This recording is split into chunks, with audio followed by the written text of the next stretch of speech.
My name is Melissa Carroll, and today I would like to introduce the present perfect tense.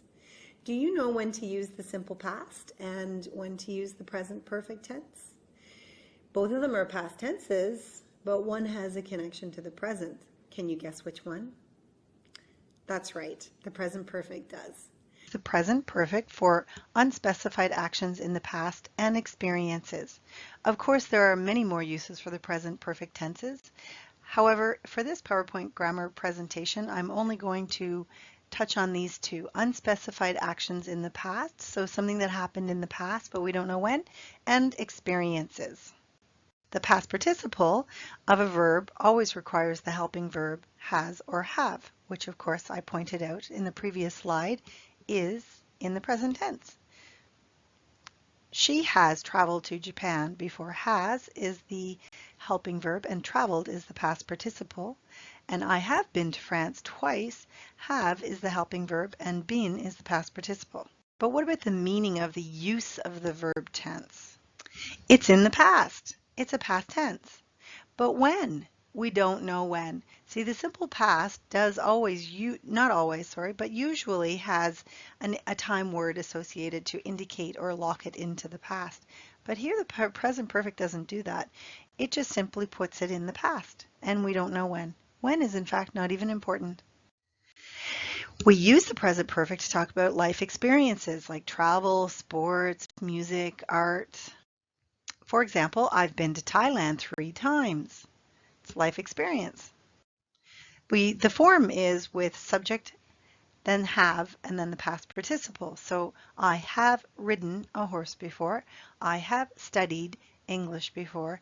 So at this point, it's really good to remind you about those regular verbs in the past and those irregular verbs in the past, and the spelling rules that go with them as well.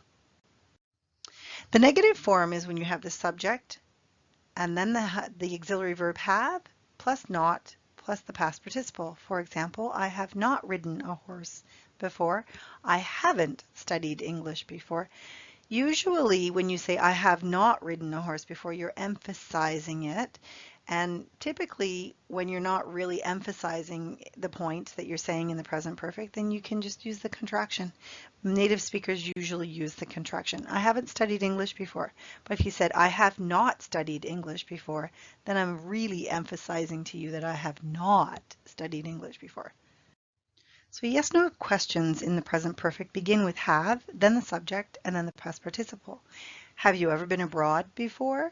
Yes, I have. No, I haven't. There's no need to repeat the question as in, yes, I have been abroad before.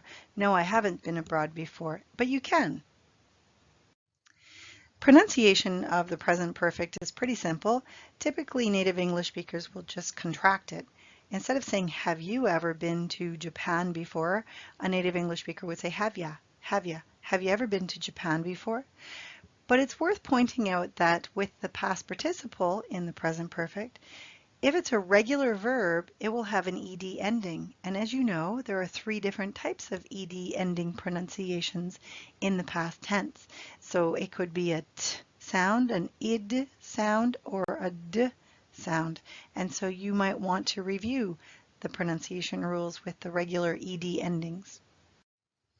So as I said before, we like to contract the question by saying, have you? Have you ever been to Mexico?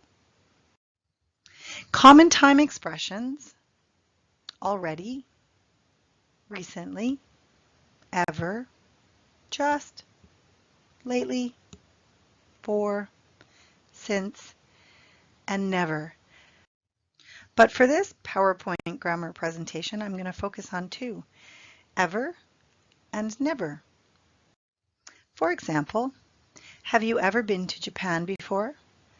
When you ask a question in the present perfect, you put the ever in there and it breaks the verb up. So you put it between the 2. Have you ever been to Japan? And you'll notice that I put before at the end.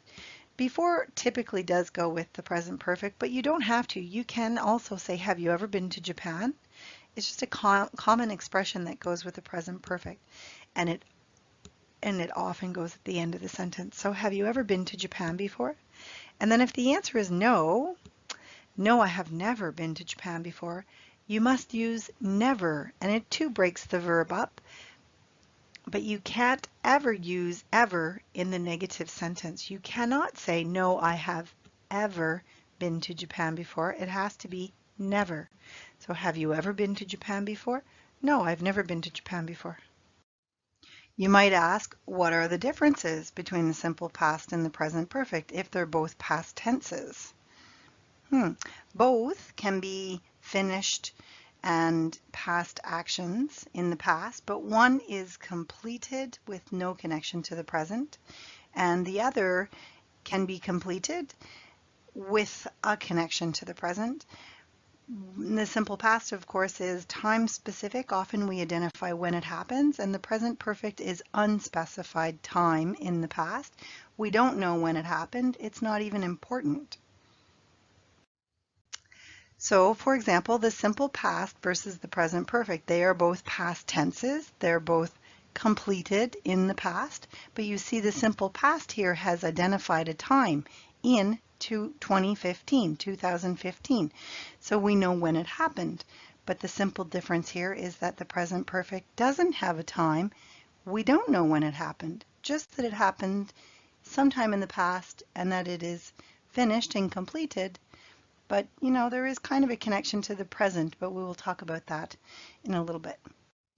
The simple past, or also it's known as the past simple, uses specified times in the past. Keywords often used with the simple past would be yesterday, 2 days ago, in a year, like 1996.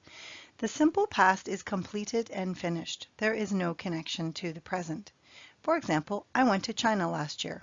Last year is the time adverb that anchors it into the past.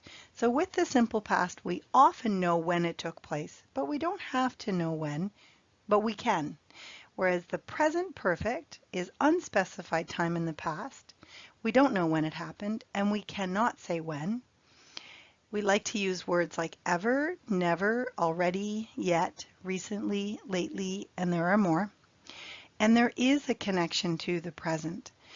Because the present perfect talks about life experiences, those you have and those you don't have influence your life today of who you are as a person, for example.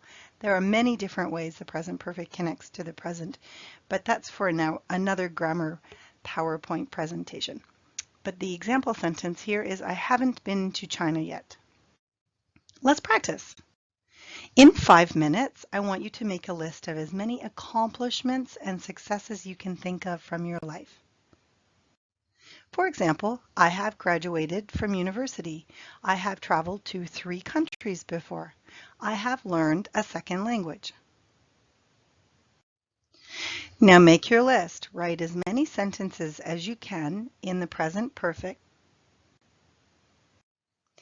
Now I'd like you to share your accomplishments and your successes with your group. And your group can ask you follow-up questions. Like, for example, if you say, I have traveled to China before, then someone at the table can say, when did you go to China? Do you notice the questions in the simple past?